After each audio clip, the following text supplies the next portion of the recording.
2023 was a knockout year for gaming. So many years we get these amazing E3 trailers, and we hope and pray that the final product isn't a buggy, laggy nightmare. But this year, they actually came to fruition, at least some of them. So today we're going to be going over all the games I played this year, which ones were stinky, and which ones were gold. Let's find out. F1 Manager is a straight up scam, man. I went into this game thinking it was some sort of F1 racing game, and it ends up being a menu simulator. Thank God I didn't pay for this, and I pity anyone who did. Like, seriously, who is this game for? Oh man, I get to assign a team. Oh wow, that seems so fun. And that's the only thing I can do. Wow. Ghost Recon Wildlands was a game I quite literally would fall asleep to. It would cure my insomnia. I played this game with my friends on a few separate occasions, and I literally fell asleep during every single play session. The Quarry is one of those games you just have to laugh at, but these fuckers are also some scammers. So many of these games, like the Man of Medan, Little Hope, House of Ashes, all these dark picture anthology games, have a pretty decent co-op mode. So when I hear this is like an Until Dawn length game, it made me laugh. But what ends up happening is that you get this weird Twitch chat version of the game. You look at it on the box and it goes, oh hey, 8 players for all 8 characters? This is gonna be a riot. But no, you get one guy actually playing the fucking game and the rest of you have to sit and watch. You don't even get achievements if you're watching. The voting system is an abomination because 9 times out of 10, it's just whatever the host picks. So what's even the point? Not even to mention, you aren't even playing the game, but still have to pay full price for it. Total fucking ripoff. If this was a fully fledged 8-player ultimate version of these dark picture games, this would have been a slam dunk. Destiny 2 Lightfall. How do you fuck up the grapple hook DLC?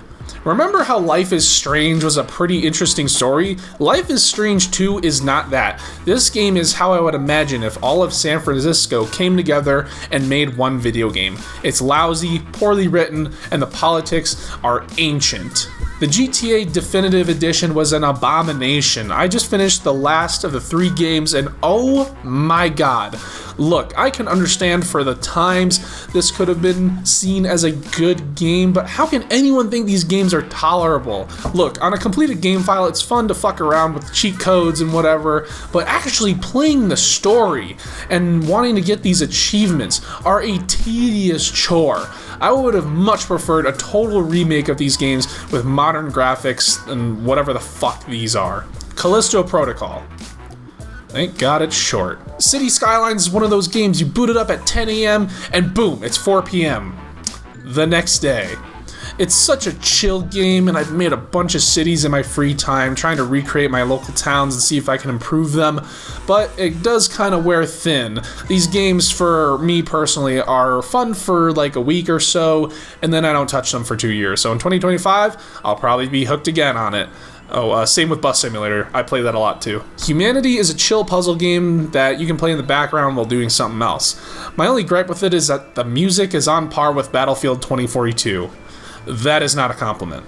Everyone dog shits on Call of Duty, but I personally had a ton of fun with Modern Warfare 2 this year. It's the most COD multiplayer I've played since probably World War II, but it's probably more because my friends played it a lot too. It's similar to the consoles, you get whatever your friends get, but it's hard to agree on something. So when we all agreed to get this one, it was fine. I do have my gripes with it, and I like the other CODs more, but hey, I got to play with some of my friends that I haven't seen in a long time, so. Fortnite, holy shit, this was just my entire November and December. Jesus Christ, what a comeback. You put the original map with all the Chapter 1 bullshit in it, and then a month later, you put the Peter guy in the game? That's just amazing.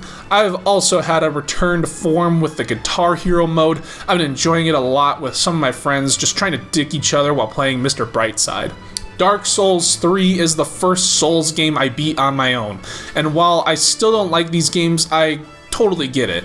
I really wish I liked them more, because god damn, Sekiro is just not it right now.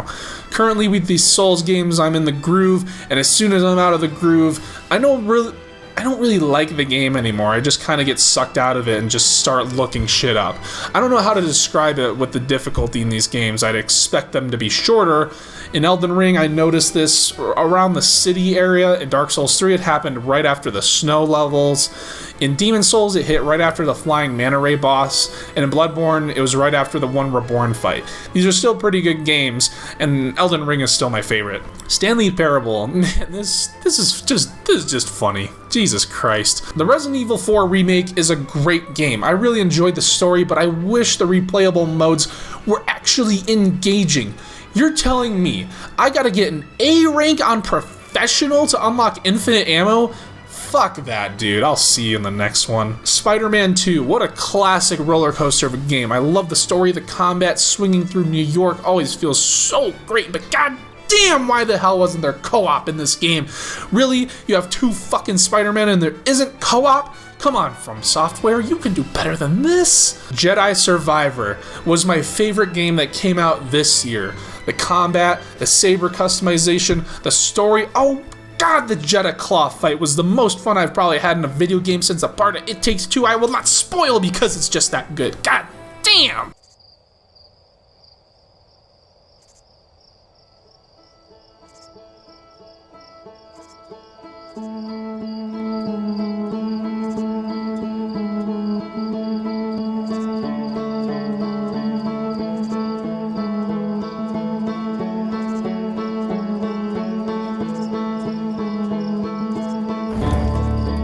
If I imagined a video game in my head, a lot of movie-like experiences would come up.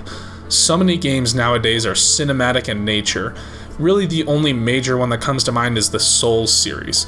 Not many games are focused on gameplay anymore, and if they are, it's usually just a PvP shooter. Outer Wilds broke the formula for video games by being a video game. Instead of following waypoints, you just explore. Instead of characters spewing exposition, you read remnants of what's left in the system. Outer Wilds is a game I wish I could talk about for days on end, but this game is so good, I can't talk about it. And every review you'll find will say probably something similar. At most, you'll get a brief summary of the gameplay loop, but that's it. And even that is a spoiler. Outer Wilds is a game best played completely blind. And if you are like me and accidentally had the game spoiled for you, then you have a miracle, a second chance. The Echoes of the Eye DLC, you get a complete do-over of not being spoiled. Seriously, man, this is easily in my top 5 favorite games of all time. And unlike the other top 5s, Outer Wilds is unassuming. You look at the trailer and not think much of it. But that's the beauty. You got Mario Galaxy, Hollow Knight, It Takes Two all have a variety of instruments and symphonic masterpieces. Doom Eternal has insane, high-octane, face-melting metal music. Outer Wilds, all you need is a banjo and a campfire.